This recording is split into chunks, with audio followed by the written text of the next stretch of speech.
Hello friends, आज की video का हमारा टॉपिक है रूट की गुणा व रूट का भाग। अगर आपने अभी तक मेरा चैनल सब्सक्राइब नहीं किया है तो प्लीज़ एक बार चैनल सब्सक्राइब ज़रूर कर लें। तो आइए चलते हैं रूट की गुणा पे। तो रूट की गुणा के लिए हम एग्जांपल ले लेते हैं, कोई भी हमारा एग्जांपल ले लेते हैं। जैसे दो रूट की अगर हम गुणा करें, जैसे √3 गुणा में √3। देखिए √3 की गुणा √3 में करेंगे तो देखिए क्या आएगा आंसर।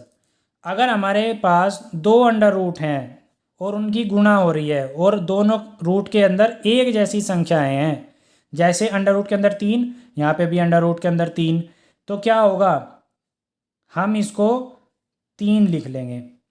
देखिए √3 गुणा √3, अगर एक तरीके से सोचें तो अंडर रूट से अंडर रूट कैंसिल हो जाएगा। अगर हमारा अंडर रूट के अंदर सेम संख्या है, 3 है, जैसे दोनों के अंदर 3 है तो ये लिख लेंगे 3, अंडर रूट से बाहर आ जाएगा ये। तो देखिए इसके पीछे क्या तरीका है। √3 का मतलब हो गया हमारा 3 की पावर 1/2, और इस अंडर रूट का 3 का मतलब भी क्या हो गया, इसका मतलब भी 3 की पावर 1/2 हो गया। और गुणा में घातें क्या होती हैं, जुड़ जाती हैं। तो इसको ऐसे भी लिख सकते हैं हम, 3 की पावर 1/2 गुणा 3 की पावर 1/2। और गुणा में क्या होता है, घातें जुड़ जाती है, पावर जुड़ जाती है अगर आधार हमारा बराबर हो, सेम हो। जैसे यहाँ पे 3 यहाँ पे 3, तो जोड़ लेंगे इनको, 1/2 प्लस 1/2, तो ये कितना हो गया, ये हो गया 1। तो इस तरीके से ये 3 आ गया। तो हम सिंपल भाषा में इसको बोल देते हैं कि रूट से रूट कट गया तो 3 आ गया, इस तरीके से। ठीक है। अब सेकंड एग्जांपल अगर हम ले ले, सेकंड एग्जांपल हम ले लेते हैं, √7 की गुणा कर देंगे √7 में। तो देखिए क्या आएगा, रूट से रूट कट गया तो इसका मतलब 7। अगर अंडर रूट के अंदर सेम संख्याएं हैं तो ही ये नियम अप्लाई होगा, नहीं तो नहीं होगा। तो 7 है, यहाँ पे भी 7 है, तो यहाँ पे 7 आ गया अंडर रूट हट के। थर्ड हम ले लेते हैं, थर्ड एग्जाम्पल ले लेते हैं। देखिए 3√3 गुणा 4√3। देखिए इसका एक और एग्जांपल ले लेते हैं। देखिए अब यहाँ पे 3√3 आ गया, यहाँ पे 4√3 आ गया। तो देखिए बहुत ध्यान से देखिएगा, यहाँ पे √3 है, यहाँ पे √3 है, तो ये तो आ गया 3। ठीक है।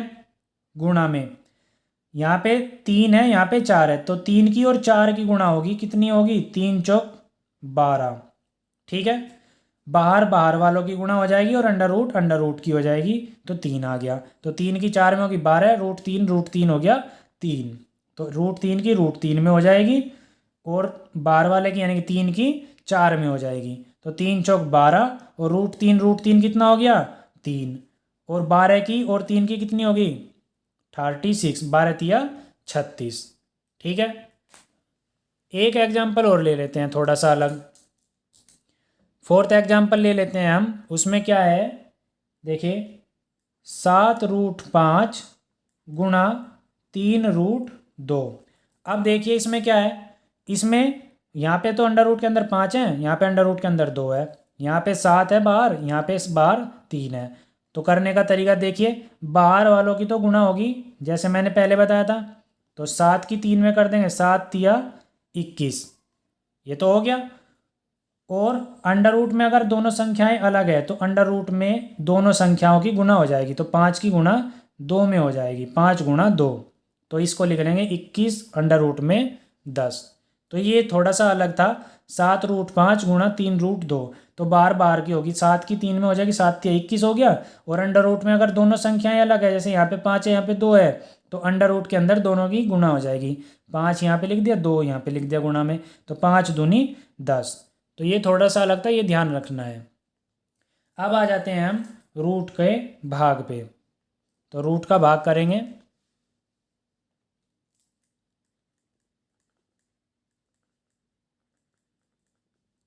देखिए रूट का भाग। देखिए इसमें एग्जाम्पल ले लेते हैं हम, फर्स्ट एग्जाम्पल ले लेते हैं, 2√7 भाग √7। तो देखिए भाग में क्या होता है, जो राइट साइड लिखा होता है वो तो क्या आता है, नीचे आता है, और जो लेफ्ट साइड लिखा हुआ होता है वो क्या आता है, ऊपर आता है। तो इसको ऐसे लिख लेंगे हम, 2√7 बटे में 7, इसको ऐसे लिख लिया।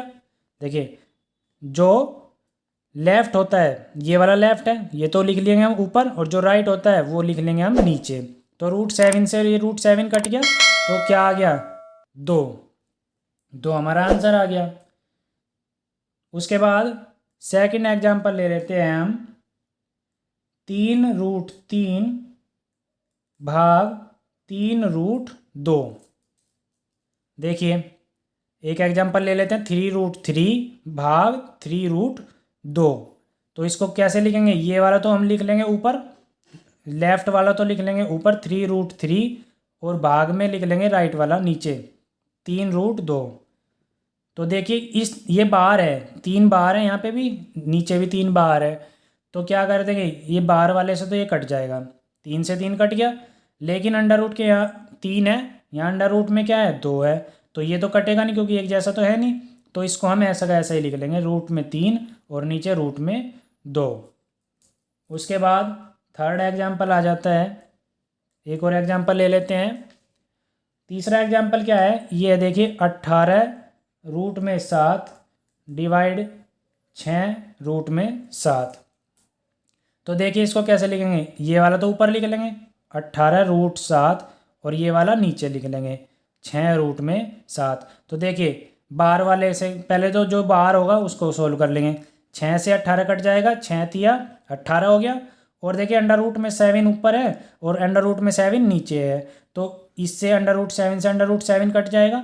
तो ये आ गया केवल हमारा 3 आंसर बच गया, ये 3 तो बच ही रहा था, तो ये 3 आ गया। ठीक है। उसके बाद एक एग्जाम्पल और ले लेते हैं, थोड़ा सा अलग है लेकिन फिर भी हम समझेंगे। देखिए फोर्थ एग्जाम्पल है 16 रूट में 6, और इसको भाग दे देते हैं 4√2 से। देखिए थोड़ा सा अलग है, थोड़ा सा समझने वाला है। देखिए कैसे करेंगे, तो देखिए 16 रूट में 6 और नीचे है 4 रूट में 2। तो देखिए 16, 6 को हम क्या लिख लेंगे 3 गुणा 2, 3 दूनी 6 होता है, तो 3 गुणा 2 लिख सकते हैं, और इसे लिख लेंगे 4 रूट में 2।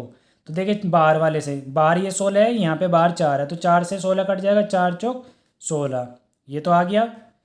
और इसको अंडर रूट में अलग अलग लिख लेंगे, तो 4। देखिए इसे अलग अलग भी हम लिख सकते हैं, अगर अंडर रूट में ऐसे है ना 3 गुणा 2, तो इसे हम ऐसे भी लिख सकते हैं, रूट में 3 गुणा रूट में 2। और नीचे क्या बच गया हमारा √2, क्योंकि 4 से 16 काट दिया हमने, तो ये √2 से ये √2 कट जाएगा, तो कितना आ गया 4 अंडर रूट 3। ये इसका आंसर आ गया।